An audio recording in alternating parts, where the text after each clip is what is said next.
tonight. Yeah. So, what happens next? We come back tomorrow night and do it all again. What's wrong, Teach? It's just, I've been waiting on this day for my entire life. I thought I'd feel different.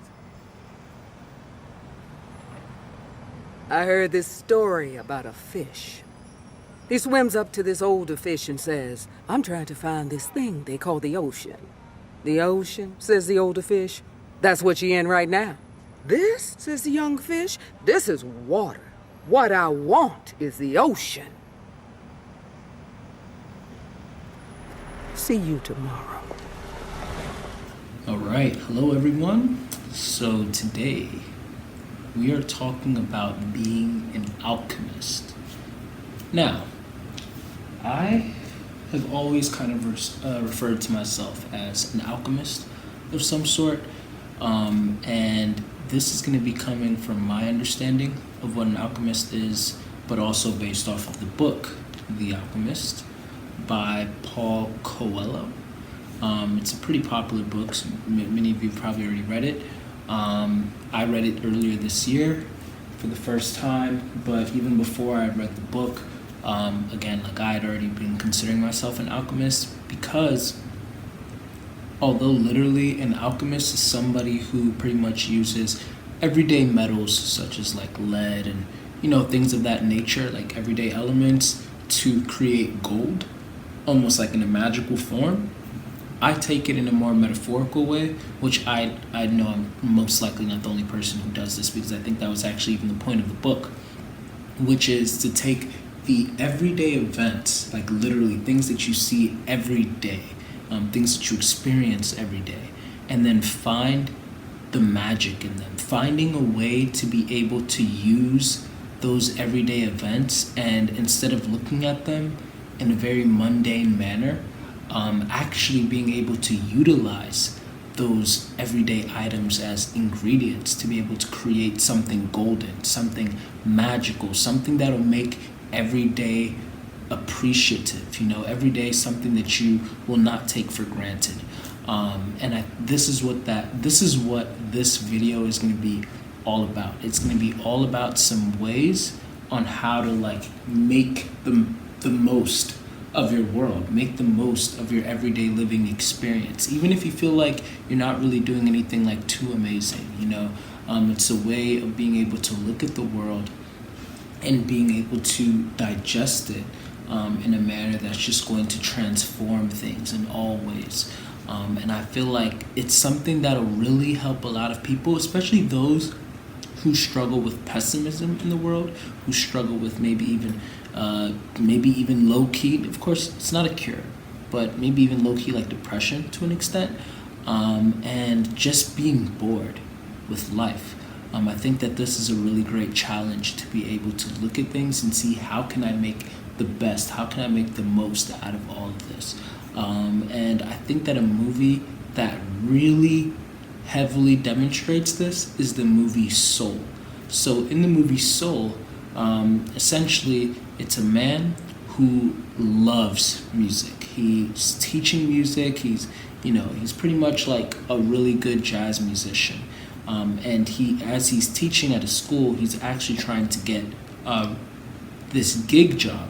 So that's kind of like his goal, his dream, and what he wants to do for a living because he loves music.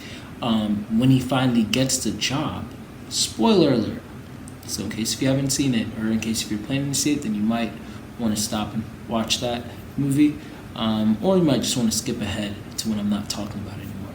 But he dies, and when he dies, then he now has to train a new soul who's about to come into Earth to find their spark. And the thing about this movie that was interesting is that the whole time, Joe, as he was looking over his life, one of the things that he said, and Joe is the main character of the movie, one of the things that he said as he was looking over his life was like, my life was meaningless, which is very interesting because as he looked around, it's like, wow, this is not how I remembered my life to be. But he realized, like, No, it really was. Like, I was just so fixated on this one thing that I was unable to really see the magic around me in everyday situations. And then there was also moments where it's like he had an obsession with finding his purpose. And he felt like his purpose may be exactly like what his spark was. But in actuality, an obsession with trying to find your purpose is what might actually likely lead you to depression.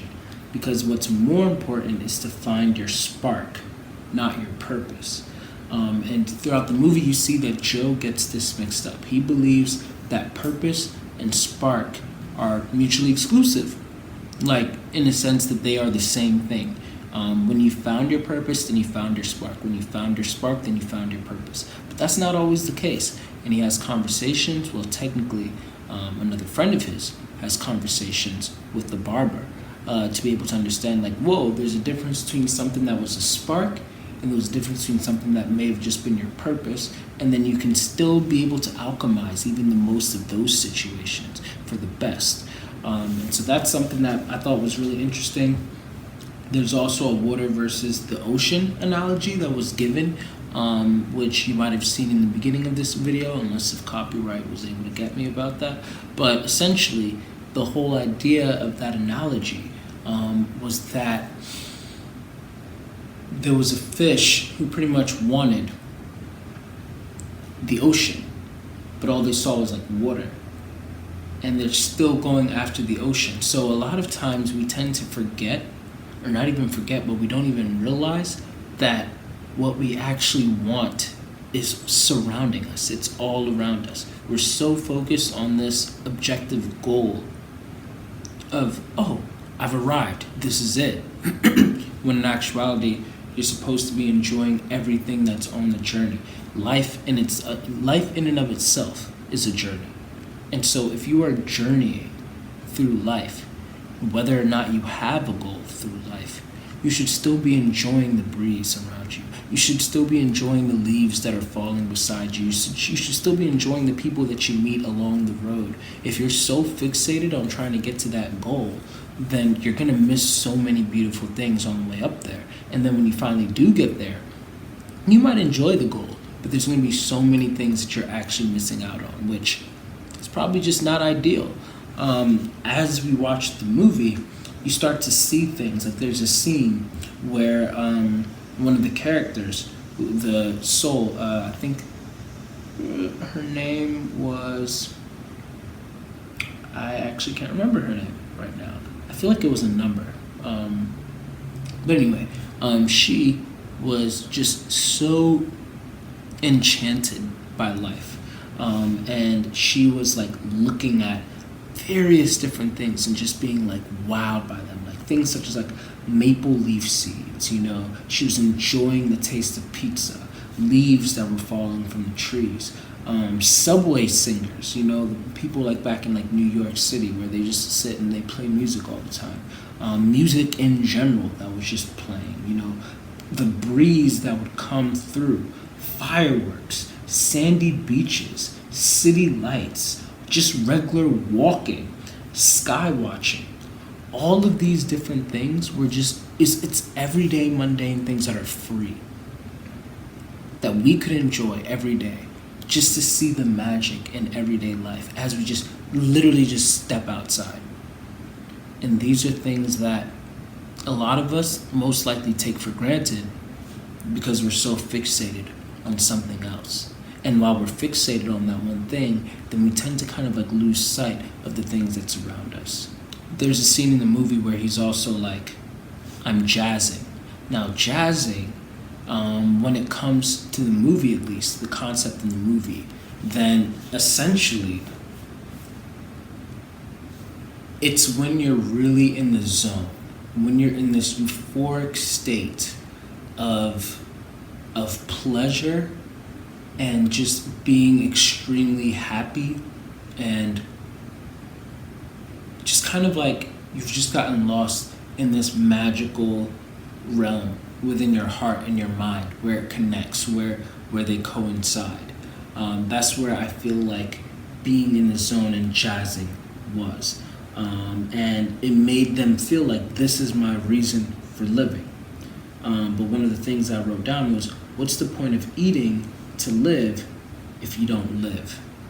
And that's one of the things right there. It's like a lot of us, even the food that we eat every now and then, you know, like we're just like, oh, I'm just trying to scoff down this food and like go.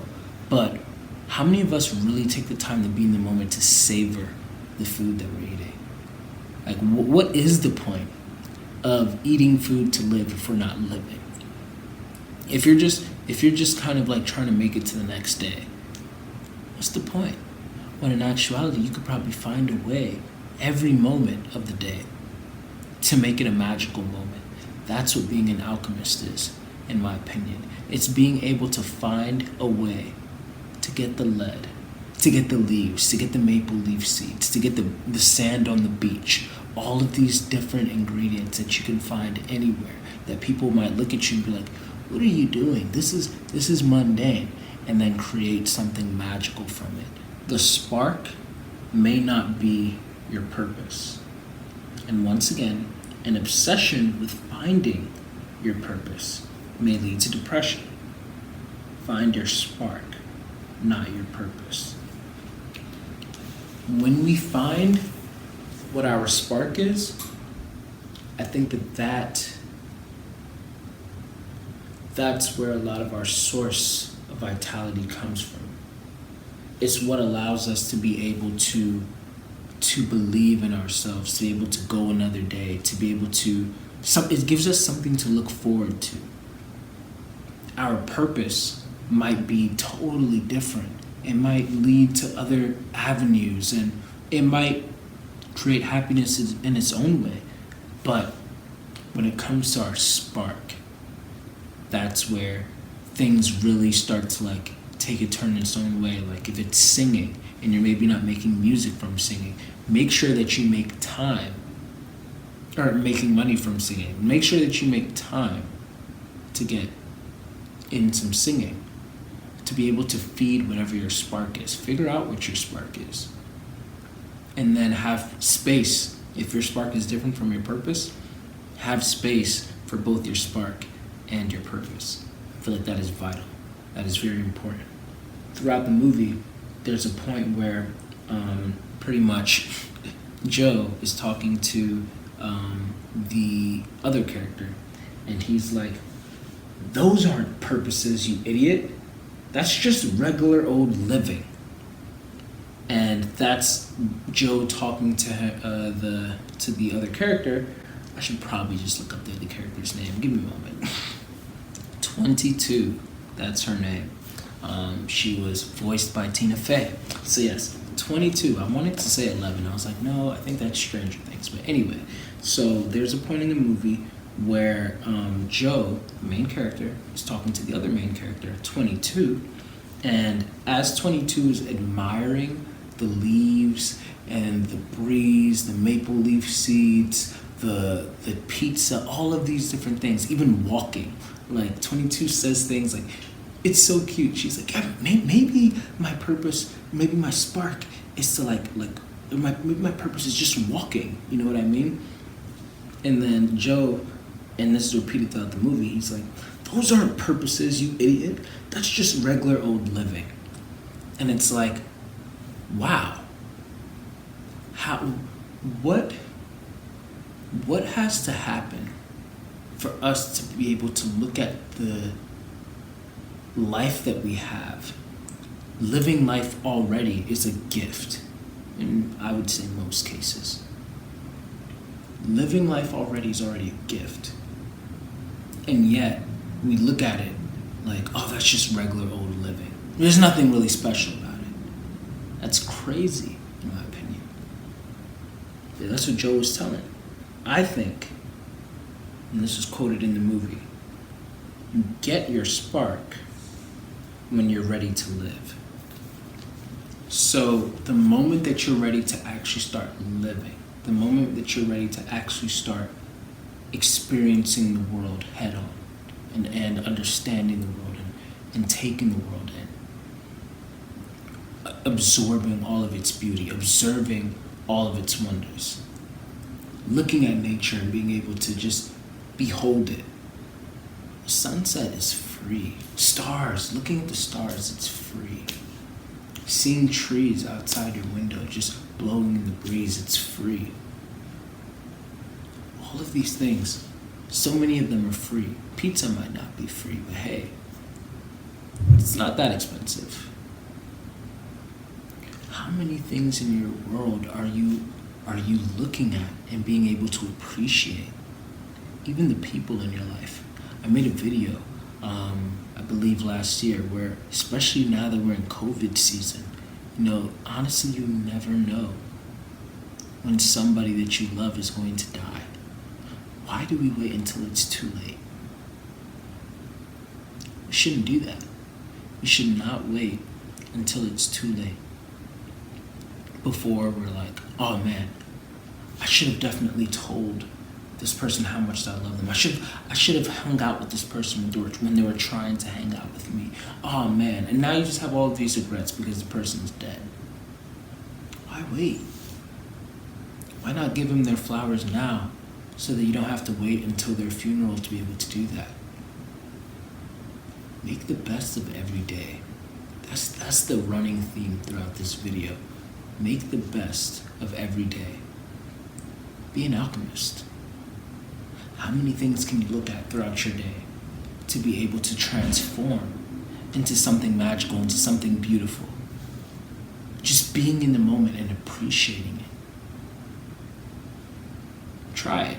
Try it for 2 to 3 days. See how many things you can actually alchemize in your world and see if you can then make it a habit. It takes 21 days to make something a habit. I wonder if we were able to focus on being able to alchemize every day in every situation for 21 days, I wonder how our lives would change, how much of a habit that would be, how much of a better headspace we'd be in, how much higher vibrational energy that we'd emanate and give off that would then affect other people. What are you doing here? One of the figures demanded. Because he was terrified, the boy didn't answer. He had found where his treasure was and was frightened what might happen. We're refugees from the tribal wars and we need money, the other figure said. What are you hiding there? I'm not hiding anything, the boy answered. But one of them seized the boy and yanked him back out of the hole. Another, who was searching the boy's bag, found the piece of gold. There's gold here, he said. The moon shone on the face of the Arab who had seized him, and in the man's eyes the boy saw death. He's probably got more gold hidden in the ground. They made the boy continue digging, but he found nothing. As the sun rose, the men began to beat the boy. He was bruised and bleeding. His clothing was torn to shreds, and he felt that death was near. What good is money to you if you're going to die? It's not often that money can save someone's life, the alchemist had said. Finally, the boy screamed at the men, I'm digging for treasure! And, although his mouth was bleeding and swollen, he told his attackers that he had twice dreamed of a treasure hidden near the pyramids of Egypt.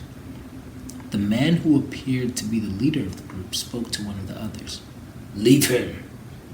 He doesn't have anything else. He must have stolen this gold. The boy fell to the sand, nearly unconscious. The leader shook him and said, We're leaving. But before they left, he came back to the boy and said, You're not going to die. You'll live, and you'll learn that a man shouldn't be so stupid. 2 years ago, right here on this spot, I had a recurrent dream too. I dreamed that I should travel to the fields of Spain and looked for a ruined church where shepherds and their sheep slept. In my dream, there was a sycamore growing out of the ruins of the sacristy, and I was told that if I dug at the roots of the sycamore, I would find a hidden treasure. But I'm not so stupid as to cross an entire desert just because of a recurrent dream. And they disappeared. The boy stood up shakily and looked once more at the pyramids. They seemed to laugh at him, and he laughed back, his heart bursting with joy, because now he knew where his treasure was.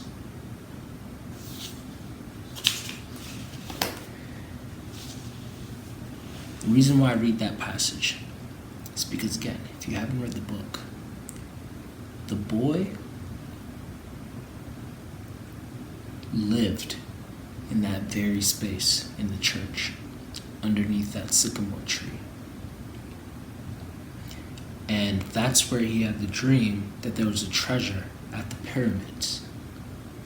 And so he did everything in his power for years to go and pursue this treasure at the pyramids. And the whole book is this journey that the boy took to get to this treasure at the pyramids. But throughout this, he learned so many different things, like how to read omens and speak the language of the desert, even speaking the language of the Arabs, meeting a different type of woman that he now believed that he was to marry.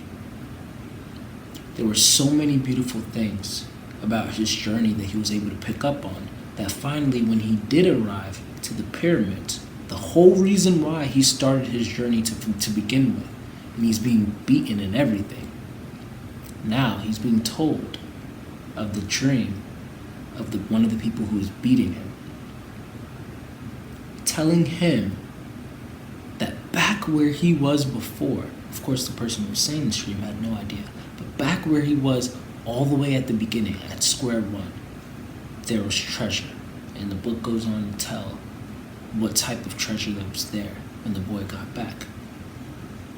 Now imagine if he not only never listened to his dream to go and find treasure at the pyramids, but also imagine if he was so fixated on that he didn't allow himself to enjoy and to experience and to take hold of everything else that was coming with the journey. I believe that the boy's true treasure was not the treasure that he found underneath that sycamore tree in the church that he used to hang out at. I believe it was the journey, all of the things that he was able to learn and gather throughout that journey. And I believe that's the same thing for us human beings. If we find a way to be able to see the magic in every day, I feel like we'll live a much happier life. I feel like we'll have a much more joyful society. And who knows what'll come from that. Personally, I think only good things. So to wrap all of this up, I want y'all to try that. I want y'all to try to become an alchemist in your everyday life. When you see yourself looking at the mundane and thinking, oh, this is just everyday living, I want you to try to be able to create magic out of nothing, out of what seems to be nothing. Lead, metals, just regular everyday things, even dust bunnies, who knows? Make magic out of that. See where it takes you. Then drop in the comments what your experiences might be. If any of you tried the 21-day Alchemist challenge, I guess is what we would probably call it, definitely let me know what your experiences are. Let me know some of the things that you were able to actually pick up from there. Keep an eye out for omens. I made a video on omens a couple of weeks ago. Keep an eye out for those. I feel like those also add magic to your everyday life.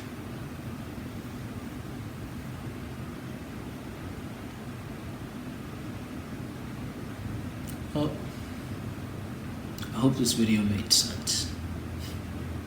And I hope that you're able to carry on this task that I've now assigned to you. And that it reaps you lots of gold and hidden treasures. Or maybe they're not really so hidden after all. Hey, I just wanted to briefly thank you for taking the time to watch this video, whether it was on regular speed or 2x speed, whatever it was. Just thank you for consuming the content. And around me, you should be able to see a few little buttons and logos for other recommended videos, because, you know, I make good content, new ones, but then I also have some really good old content too that you should probably check out. But make sure that if you really like this video, feel free to subscribe, to share. It really helps this humble channel to expand and reach more people and ultimately help more people. So once again, thanks for watching, and hope you have a great rest of your day.